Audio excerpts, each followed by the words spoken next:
Hey, if you want to remove bloatware from your POCO F6 Pro, for sure you can do this for some apps. So as you can see in the POCO, we can actually find a lot of default apps that comes pre-installed on this phone. And let's say that I want to get rid of this Me Mover application. So what I have to do is just to click and hold it, then click on this trash icon and get rid of it.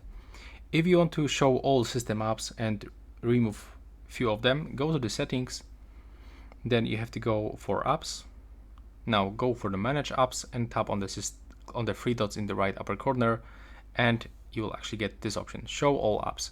And now we can try to install one by one all of these bloatware apps, but you have to remember that most of them you unfortunately cannot remove. So when I want to, for example, get rid of, let me just scroll down, maybe this application, as you can see I can force it to stop, but unfortunately I cannot uninstall it.